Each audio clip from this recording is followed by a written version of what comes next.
Ya, Assalamualaikum warahmatullahi wabarakatuh. Selamat bertemu lagi di mata kuliah Teknologi Informasi dan Komunikasi Pariwisata. Minggu ini kita masuk pembahasan tentang pembuatan materi presentasi dan alat pemasaran pariwisata seperti brosur, pamflet, banner, dan lain-lain. Ya, materi ini intinya adalah materi yang akan kita gunakan tentang media-media apa saja yang bisa menjadi penunjang bagi bagaimana kita memasarkan suatu paket wisata atau suatu destinasi atau suatu tawaran-tawaran terkait perjalanan wisata lainnya. Oke, ada 4 topik pembahasan utama yang akan kita bahas. Pertama adalah jenis-jenis materi pemasaran yang ideal, terus bagaimana sih membuat presentasi yang ideal sebenarnya secara mendasar ya. Lalu apa itu pamflet, brosur, banner, dan bagaimana cara pembuatannya. Dan yang terakhir adalah aplikasi yang akan kita gunakan untuk membuat media promosi tersebut. Seperti apa? Oke, di sini sebenarnya sifatnya adalah pengenalan dan untuk mahasiswa saya ingatkan kembali bisa menggali terus, bisa mencari terus tutorial-tutorial apabila ingin mendalami editing atau yang mendalami bagaimana sih cara mengedit yang lebih profesional lagi untuk bisa lebih expert dalam teknik editing. Oke, yang pertama adalah materi yang akan kita angkat adalah terkait materi pemasaran yang ideal itu seperti apa sih. Pertama, kita kita harus melihat dulu pemasaran itu apa. Saya yakin di mata kuliah lain sudah dijelaskan. Oke, secara garis besar, apa sih pemasaran itu? Ya, pemasaran itu adalah serangkaian institusi atau proses menciptakan, mengkomunikasikan, melakukan pertukaran, serta menyampaikan penawaran yang memiliki value bagi pelanggan, partner, atau masyarakat luas. Oke, intinya harus digarisbawahi bahwa pemasaran adalah situasi yang kita menciptakan sesuatu. Lalu kita mengkomunikasikan, bagaimana kita mengkomunikasikan sesuatu itu, yang kalau di bidang kita adalah produk wisata, baik itu paket ataupun itu destinasi dan lain-lain. Kita sampaikan, kita tukarkan informasi yang ada dengan wisatawan, dengan tour operator lain, sebagai mitra bisnis, dengan pemerintah, dengan institusi pendidikan, dan lain-lain. Nah, lalu itu tujuannya untuk bisa memberikan penawaran, sehingga ada feedback balik. Nah, secara garis besar seperti itu. Ini menurut American Marketing Association tahun 2016. Oke, ini skemanya. Kalau dilihat dari skema, untuk pemasaran pariwisata itu tujuan utamanya adalah agar bisa mendatangkan wisatawan, menjaga wisatawan, dan menumbuhkan wisatawan atau target pasar. Caranya bagaimana sih? Nah, ini melalui 4 cara utama, yaitu menciptakan, tadi yang saya jelaskan di awal, menciptakan, mengkomunikasikan, menukarkan, dan menyampaikan informasi kepada yang memiliki nilai kepada pelanggan. Nah, kita akan bermain di ranah ini. Kita akan bermain di ranah bagaimana menciptakan, bagaimana mengkomunikasikan, bagaimana menukarkan dan menyampaikan informasi yang ada ke wisatawan lewat media-media yang akan kita buat, baik itu media cetak ataupun media digital, elektronik. Oke. Nah, untuk mencapai itu ada 3 elemen utama dari pemasaran yang yang harus ada. Pertama adalah elemen branding. Ya, elemen branding itu kita harus membuat brand dari produk kita sendiri. Dan intinya adalah kita dapat menyampaikan pesan yang jelas dari produk kita yang kita branding. Lalu dapat mengkonfirmasi kredibilitas destinasi yang dipasarkan, terus dapat memfokuskan diri pada target pasar, terus dapat pada akhirnya lewat branding kita wisatawan dapat menjadi setia dengan produk yang kita berikan, atau di sisi lain namanya adalah repeater. Ini yang paling dicari, wisatawan yang paling oke adalah wisatawan yang repeater buat pengelola. Jadi wisatawan yang berkunjung lagi, dan berkunjung lagi ke satu destinasi wisata atau suatu daya tarik wisata. Itu elemen yang pertama. Lalu elemen yang kedua adalah elemen informasi. Nah, informasi ini tuh harus apa aja? Harus aktual, harus update. Terus bahasa yang digunakan juga harus efektif, tidak bertele-tele dan tidak panjang lebar, sehingga langsung tepat pada tujuan. Terus harus menonjol, harus ada daya tarik yang ada di dalamnya, di dalam informasi itu. Lalu yang terakhir, informasi itu harus lengkap dan punya nilai manfaat, sehingga wisatawan bisa merasakan nilai lebih dari informasi yang kita berikan. Terus yang terakhir adalah elemen kepercayaan. Nah, elemen kepercayaan ini yang hubungannya dengan repeater tadi. Jadi apabila kita bisa membuat wisatawan percaya dengan informasi yang kita berikan lewat media, nantinya kita bahas ya, lewat media brosur, pamflet, lewat cara kita presentasi, meyakinkan konsumen atau meyakinkan mitra usaha kita. Nah, itu dibangun kepercayaannya sehingga bisa menciptakan hubungan emosional yang kuat misalnya. Lalu contohnya lagi, misalnya kalau kita bikin tour and travel, lalu tour and travel ini kita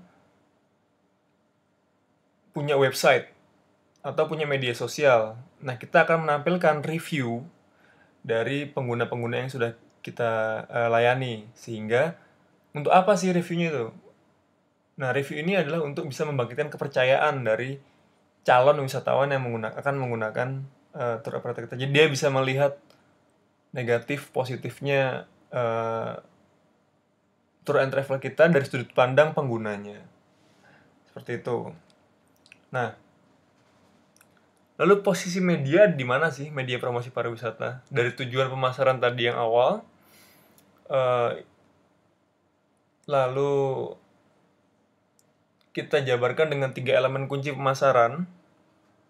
Nah, bagaimana cara mencapainya? Posisi media yang kita gunakan itu adalah sebagai jembatan atau sebagai penyambung dari bagaimana tujuan tadi bisa diejawantahkan dalam bentuk elemen-elemen kunci tadi, 3 elemen kunci, lewat media-media yang akan kita buat. Misalnya media presentasi, brosur, pamflet, banner, dan poster. Tergantung jenis-jenisnya ini, tergantung fungsi dan tujuannya yang akan kita gunakan. Oke, itu tadi secara garis besar posisi media, seberapa pentingkah media promosi itu di dunia pariwisata misalnya. Saat kalian nanti punya travel agent, saat kalian nanti bergabung di suatu himpunan yang berfokus pada pengembangan pariwisata, saat kalian nanti bekerja di pemerintahan, nah, posisi media ini kalian harus paham dan kalian bisa menggunakannya. Oke, sekarang kita masuk sedikit lebih teknis, tapi tidak terlalu dalam. Oke, yang pertama adalah kita membuat presentasi. Sebenarnya untuk presentasi ini yang paling pertama harus kita lihat adalah konten. Kita akan membuat konten presentasi seperti apa. Untuk membuat konten, kita harus melihat apa sih? Yang bagian pertama, kita harus kenali dulu maksud presentasi dan audiensnya. Misalnya, kita akan presentasi ke siapa nih? Apakah kita akan presentasi ke calon wisatawan, atau kita akan promosi ke pemerintah, atau kita akan promosi ke sesama tour travel, atau kita promosi ke wisatawan pun lebih banyak lagi. Misalnya ada satu pabrik yang akan memberangkatkan seluruh karyawannya untuk berwisata dalam beberapa batch pemberangkatan. Nah, kita presentasi ke dia, ke pimpinan pabrik ini caranya berbeda lagi. Itu, kita harus kenali dulu maksud presentasinya seperti apa dan audiensnya siapa. Lalu yang kedua adalah kita harus paham konten dan materi yang akan kita berikan. Terus kita juga bisa mengira-ngira kira-kira durasi dari presentasi kita ini berapa lama. Terus, dan terakhir tentunya adalah kita harus bisa menentukan poin-poin utama yang disampaikan dalam presentasi. Kalau ini sudah tergambar, ini sudah terlihat kerangkanya, lalu kita masuk secara teknis. Mulai penggarapan presentasi, yaitu pertama ditentukan topik sesuai dengan materi, terus siapkan materi sesuai dengan tujuan yang telah dirumuskan tadi. Nah, diidentifikasi lagi bahan-bahan materi tersebut, diseleksi mana yang sesuai, mana yang sesuai dengan karakteristik media presentasinya, terus dipilah-pilah lagi mana yang paling efisien, dan itu yang dimasukkan dalam presentasi. Jadi tidak semua materi yang mentah kita masukkan. Nah, Untuk menulis materi juga kita harus menggunakan kalimat-kalimat yang singkat, yang to the point. Lalu hindari penulisan panjang lebar. Nah, terkecuali PowerPoint yang digunakan adalah untuk media pembelajaran misalnya, yang akan digunakan nantinya untuk PowerPoint itu akan digunakan nantinya untuk sebagai sumber bacaan atau sumber acuan. Nah, itu nggak masalah jika banyak tulisan dan tetap harus dengan melihat kaedah-kaedah yang sesuai terkait penempatan materi. Tuh, oke. Selanjutnya adalah ya, pesan itu dituangkan dalam bentuk teks, gambar, animasi, audiovisual dan lain-lain. Ini disesuaikan dengan kebutuhannya. Balik lagi tadi, materi harus ditulis cukup jelas, mudah dipahami, terus harus disampaikan secara urut. Nah, ini secara teknis bagaimana kita menulis konten. Lalu, untuk teknik pembuatan PPT, untuk bahan presentasi kita sehingga lebih terarah dan lebih bagus tampilannya, mungkin butuh beberapa hal. Misalnya, kita bisa menemukan tema PPT yang akan kita gunakan. Pertama, tentukan dulu temanya. Tema PPT seperti apa? Apakah kita akan menggunakan PPT yang sifatnya modern, atau yang sifatnya kartun, atau yang sifatnya serius, atau yang sifatnya minimalis, dan lain-lain. Tentukan tema dari PowerPoint itu. Lalu, gunakan mungkin tabel, grafik, bagan untuk penyampaian data dan lain-lain, sehingga bisa memudahkan dan lebih bervariasi. Nah, gunakan gambar atau foto sebagai penguat substansi, dan harus konsisten dalam tema dan warna dari materi presentasi yang akan kita bawakan. Nah, lalu untuk memudahkan, biasanya saat ini tuh ada beberapa website yang menyediakan template untuk PowerPoint. Jadi kita tidak usah capek-capek untuk buat PowerPoint, mulai dari blank page, kita susun satu-satu, kita desain satu-satu.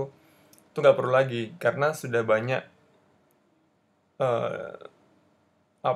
website yang menyediakan template dari PowerPoint. Contohnya ada 5 di sini yang saya berikan. Seperti slidesgo.com, templatewise.com, Canva, slidescarnival.com, dan Presentation Go. Ini contoh-contoh website yang menyediakan template. Jadi kalian bisa menggunakan salah satu template dari website ini untuk digunakan presentasi. Oke, kita masuk selanjutnya. Ini media-media yang bisa digunakan untuk media pemasaran digital ataupun cetak. Pamflet, brosur, banner. Ya, ini adalah brosur, ini adalah pamflet. Harus kita bisa bedakan apa itu pamflet, apa itu brosur. Nah, ini adalah banner. Contoh salah satu banner yang ada, standing banner. Oke, brosur. Apa sih brosur itu? Ya, tetap yang mendasar adalah brosur itu adalah alat promosi barang, jelas, yang terbuat dari kertas yang biasanya dapat dilipat. Nih, kuncinya di sini. Biasanya dapat dilipat dan di dalamnya terdapat sejumlah informasi serta juga penawaran mengenai jasa atau produk tersebut. Jadi, sifatnya memang lebih ringkas. Terus kegunaannya memang untuk mempromosikan perusahaan, produk, layanan, acara, aktivitas, hotel, tujuan, dan hiburan, dan lain-lain. Biasanya juga paket wisata atau tur. Kita mempromosikan tur operator kita, paket-paket yang kita tawarkan dalam brosur misalnya. Ya, nah, brosur itu terdiri dari, biasanya ada 2 jenis, ada brosur yang lipat 2 atau bifold, dan ada brosur juga lipat 3 atau trifold. Ini contoh. Nah, ini contoh brosur yang lipat 3. Dan ini brosur yang bifold, lipat 2. Ya, ini yang lipat 2. Terus tadi itu yang contoh brosur lipat 3. Jadi disesuaikan sama kebutuhan penggunaannya. Oke, selanjutnya adalah pamflet. Apa itu pamflet? Pamflet itu sedikit berbeda dengan brosur. Walaupun penggunaannya memang di media yang sama, di media kertas biasanya. Eh, Lalu pamflet itu adalah selebaran berbahan kertas yang bertujuan untuk memberikan informasi terperinci kepada para pembacanya. Nah, yang berbeda di sini dia tidak fokus terhadap eh, apa ya kualitas dari gambar atau dari tulisan yang menarik wisatawan untuk melihat. Itu berbeda dengan brosur. Brosur lebih mengunggulkan bagaimana simpelnya dia menawarkan jasa, promosinya bagaimana, lebih lebih umum, tapi lebih kalau pamflet ini lebih detail daripada brosur. Jadi dia tidak terlalu memperlihat tidak terlalu berat condong untuk melihat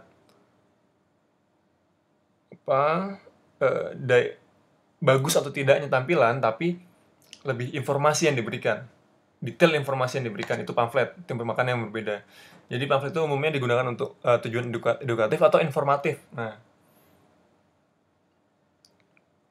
oke, terus ya pamflet juga bisa digunakan sebagai katalog atau bahan referensi dan lain sebagainya. Intinya itu tadi, intinya untuk memberikan informasi yang rinci, lengkap kepada para pembaca. Jadi tidak seperti brosur yang dia kuat terhadap tampilan untuk bisa orang melihatnya. Nah, lalu yang ketiga adalah banner. Ini salah satu contoh banner, yaitu standing banner, sedangkan masih ada banner atau spanduk-spanduk lain, misalnya kayak ada indoor banner atau spanduk dalam ruangan, atau spanduk dalam ruangan yang biasanya berbentuk persegi panjang. Nah, ini secara umum merupakan suatu media informasi non-personal yang berisi pesan promosi, baik itu untuk bertujuan untuk menjual ataupun memperkenalkan sesuatu pada khalayak umum, atau menjadi highlight dari sebuah kegiatan, jadi ditampilkan di banner. Sehingga biasa tampilannya besar dan mencolok mata, sehingga orang bisa dengan mudah mengenali apa yang ada, informasi apa yang ada di dalamnya. Ya sama juga untuk fungsi utamanya banner adalah sebagai media publikasi, yang paling utama adalah media publikasi, iklan, promosi, dan lain-lain. Eh ya, jadi karena banyak sekali banner-banner yang berukuran besar misalnya, terus standing banner yang dalam satu ruangan dia juga mencolok, jadi fokusnya adalah untuk bisa menarik perhatian orang lebih banyak. Begitu. Itu untuk banner. Jadi seperti itu. Lalu kita masuk, kalau tadi kita udah bahas terkait output produk media promosi itu berupa banner, terus presentasi, terus brosur, pamflet. Nah, kita sekarang mulai lihat bagaimana sih untuk bisa memproduksi itu gitu. Pakai apa sih? Biasanya, umumnya sekarang penggunaannya ada beberapa aplikasi yang digunakan. Secara umum ya. Yang pertama adalah Corel Draw. Nah, untuk Corel Draw, saya yakin juga teman-teman udah banyak tahu sih, tapi nggak apa-apa dilihat secara konseptual, secara umumnya aja dulu. Ya, Corel Draw ini adalah aplikasi yang digunakan untuk biasanya untuk membuat animasi atau teks yang unik. Atau penggunaannya untuk desain-desain yang berbasis vektor atau yang berupa garis dan kurva. Terus Corel Draw ini lebih fokus di, misalnya kalau kita mau merancang poster atau merancang atau mendesain banner yang sifatnya kita desain bagian per bagian yang sudah ada materinya sebelumnya. Nah, ini menggunakan Corel Draw. Desain-desainnya menggunakan Corel Draw. Nah, ini untuk pembuatannya sih lebih cenderung biasanya untuk pembuatan poster, brosur, pamflet, banner, dan lain-lain. Dan ya, berikut link ini beberapa sedikit link yang bisa digunakan untuk teman-teman latihan, mungkin untuk melihat dasar-dasar apabila mau mencoba menggunakan Corel Draw seperti apa. Lalu yang kedua adalah Photoshop. Nah, untuk Photoshop sebenarnya spesialisnya dia adalah untuk editing foto. Jadi bagaimana mempertegas suatu foto atau memaksimalkan warna dalam suatu foto sehingga bisa mengeluarkan output yang lebih maksimal. Nah, dia banyak yang bisa dilakukan, misalnya untuk merubah latar belakang dari sebuah foto, terus bisa menguatkan suasana dengan editing foto tadi, terus membuat efek dan lain-lain. Nah, memang fokusnya adalah untuk editing foto sebenarnya, tapi tidak menutup kemungkinan apabila membuat poster, membuat flyer dan lain-lain di Photoshop jika memungkinkan. Nah, ini adalah beberapa akun yang mungkin bisa digunakan untuk melihat bagaimana cara menggunakan Photoshop secara dasar untuk bisa membuat flyer, untuk membuat poster dan lain-lain, atau untuk mengedit foto juga bisa. Nah, lalu yang terakhir adalah Canva. Canva ini sebenarnya website atau aplikasi yang menyediakan layanan template untuk media informasi seperti template brosur, template banner, template poster, template PowerPoint dan lain sebagainya. Nah, iya, Canva ini adalah website yang sifatnya free atau bebas akses. Tapi kalau untuk menggunakan Canva harus digarisbawahi kualitas gambar yang free ya, bukan yang premium ya. Yang free ini harus digarisbawahi bahwa kualitas gambarnya tidak akan sebagus apabila kita menggunakan CorelDRAW atau menggunakan Photoshop. Sehingga kalau kita mau di-print dengan ukuran yang besar, hasilnya pasti akan pecah. Kalau menggunakan yang free, tapi kalau menggunakan Canva yang premium, kita bisa sesuaikan pixelnya yang resolusinya yang lebih tinggi gitu misalnya. Ya, penggunaan Canva juga sangat mudah. Jadi hanya template ya, tinggal menggunakan memasukkan dan mengatur-ngatur foto dan tulisan. Ini contoh, mungkin ya ini contoh Canva. Jadi kita bisa pilih apa yang mau kita buat, template-nya yang mau kita buat sangat-sangat mudah. Misalnya kita mau buat brosur wisata. Kita pilih brosur misalnya di sini. Lalu kita pilih brosur apa yang mau kita buat, misalnya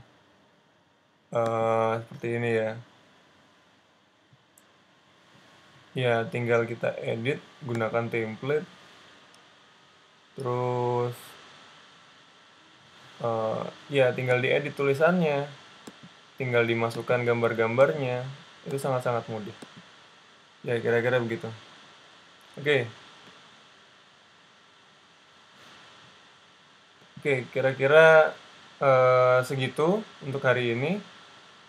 Ya, tadi untuk pembuatan Canva ini bisa dipakai untuk pembuatan poster, brosur, pamflet, banner, PowerPoint dan lain-lain, banyak sekali. Itu tampilannya tadi. Ya, oke, kira-kira itu aja materi kita untuk hari ini. Sekali lagi kita melihat ini secara mendasar, dan saya pikir untuk penggunaan aplikasi-aplikasi atau output-output yang kita gunakan untuk bisa menghasilkan